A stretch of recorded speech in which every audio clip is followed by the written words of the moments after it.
Hello friends, welcome to the new episode of my channel. আমি অরিত্র। এখন আমরা কথা বলবো যেটা হলিউড ছবি নিয়ে, যাতে হেনরি ক্যাভিল লিড চরিত্র প্লে করেছেন। ওয়ার্ল্ড ওয়ার 2 এর উপর বেসড এই ছবিটা, অপারেশন পোস্ট মাস্টারের উপর বেসড। গাই রিচি ডিরেক্ট করেছেন ছবিটার নাম হচ্ছে দ্য মিনিস্ট্রি অফ আনজেন্টেলম্যানলি ওয়ারফেয়ার বলে।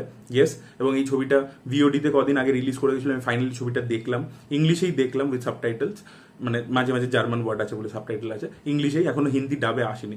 এই ছবিটা আপনারা কিন্তু একবার দেখতে পারেন। গাই রিচির তো নিজে একটা ইটসেলফ জনরা, তো তাই জন্য গাই রিচির যদি ধরনের কাজ আপনারা দেখতে পছন্দ করেন, একটা কমেডি ভাইব থাকবে, তো সেই রকম যদি অ্যাকশন কমেডি ইত্যাদি থাকবে, তো সেরকম যদি জোনের কাজ দেখতে চান, এই কাজটা একবার দেখতে পারেন। 2 ঘন্টার ছবি। ছবিটার অনেক কিছু ভালো রয়েছে, আবার কিছু জিনিস খারাপ রয়েছে। আচ্ছা, আরেকটা জিনিস বলে রাখি, গাই রিচি জেন্টেলম্যান বলে যে কাজটা নেটফ্লিক্সে করেছিল, সেটা অনেকেই আমাকে রিভিউ করতে বলেছিল, কমেন্ট লিখেছিল। আমি জেন্টেলম্যান দেখেছি, কিন্তু আমার কমপ্লিট করতে এতটা সময় লেগে গেছে, ততদিনে অনেক দিন হয়ে গেছিল, তাই জন্য আমি ওটা রিভিউ করিনি। বাট যারা এখনো দেখেনি, প্লিজ জেন্টেলম্যানটা দেখুন, বেশ মজা।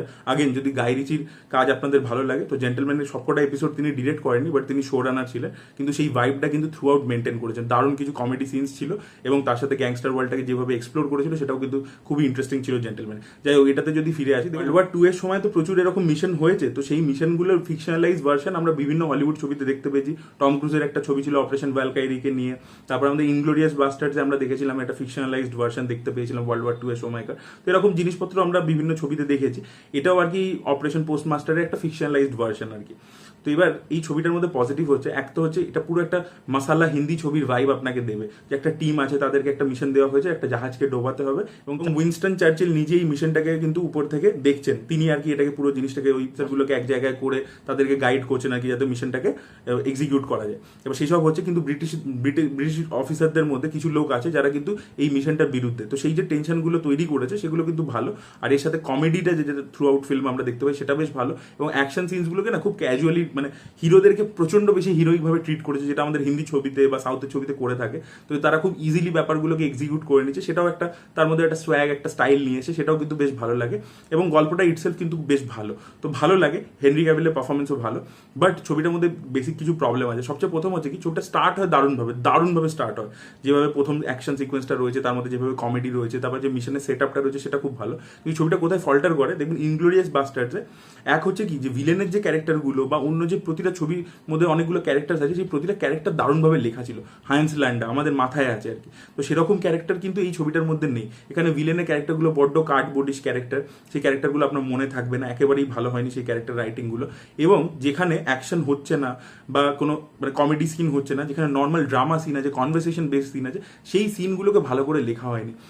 যেখানে আর যতক্ষণ কিছু হ্যাপনিং হচ্ছে, মানে ওরা কোনো ইনফরমেশন লিক করছে, সেটাকে পাঠাচ্ছে, সেই সিনগুলো দেখতে ইন্টারেস্টিং। কিন্তু যেখানে নর্মাল কনভারসেশন হচ্ছে, সেই কনভারসেশনের মধ্যে যে টেনশন আসবে, যেটা ধরুন ইনগ্লোরিয়াস বাস্টার্ডসের ফার্স্ট সিনটাতে ছিল, বা একটা সেই বারের মধ্যে ওরা সেই গেম খেলতে খেলতে শুট আউটটা হয়, তার সেখানে যেভাবে টেনশনটা ট্যারেন্টিনো তৈরি করেছিল, সেই ব্যাপারটা গাই রিচি এখানে আনতে পারেনি। এখানে ড্রামা সিনগুলো একেবারে ওয়ার্ক করে না, এবং হচ্ছে টিমের মধ্যে কোনো ডাইনামিক্স দেখায়নি। এই ধরনের যখন একটা ছবি হয়, যেখানে 4-5 জনের একটা টিম একটা মিশন এক্সিকিউট করছে, যখন স্টিভেন স্পিলবার্গ বানিয়েছিল সেভিং প্রাইভেট রায়ান, দেখবেন টিমটার মধ্যে বন্ডিং, তাদের মধ্যে একটা ইমোশনাল গ্রাফ, সেগুলো কিন্তু খুব সুন্দরভাবে কাজ করেছিল।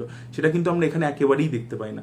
এবং এই যে ক্যারেক্টার, যে হিরোর ক্যারেক্টারটা হেনরি ক্যাভিল, তার পার্সোনালিটিটা কীরকম, কী সেগুলো থ্রু আউট দ্য ফিল্ম কিছুই বোঝা যায় না। পুরো জিনিসটাকে মিশনটার উপর ফোকাস করা হয়েছে, এই ক্যারেক্টারগুলো একটাও কিন্তু ভালো করে এচ আউট করা হয়নি।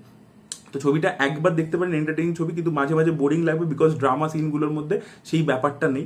অ্যাকশন ইত্যাদি সিনগুলো ভালো, শেষের দিকে ক্লাইম্যাক্স ইত্যাদিও ভালো। ওভারঅল মিলিয়ে ছবিটা একবার চেক আউট করতে পারেন, কিন্তু গাই রিচির বেস্ট ওয়ার্ক নয়। দেখা যাক সামনের দিনেও গাই রিচি 2টো ছবি বানাচ্ছেন, একটা হাইস্ট মুভি বানাচ্ছেন আর একটা অ্যাকশন ফিল্ম বানাচ্ছেন। জেক জিলেনলও রয়েছে তাতে, এবং হেনরি ক্যাভিলও রয়েছে। তো দেখা যাক সেই ছবিগুলো কিরকম হয়। আমি গাই রিচির পার্সোনালি খুব বড় ফ্যান, তো দেখা যাক তার সামনের দিনে ছবিগুলো হয়। এটা আমি বলবো গাই রিচি, মানে এটা ডিসেন্ট একটা ছবি, কিন্তু গাই রিচি যে লেভেলের ছবি বানায়, সেই লেভেলের হয়নি পুরোপুরি ছবিটা। তো আপনারা যারা দেখেছেন এই ছবিটা, তাদের কি বক্তব্য অবশ্যই কমেন্ট সেকশনে জানাবেন। এই ভিডিওটা ভালো লেগে থাকলে লাইক করুন, শেয়ার করুন, চ্যানেলকে সাবস্ক্রাইব করতে ভুলবেন না। বাই।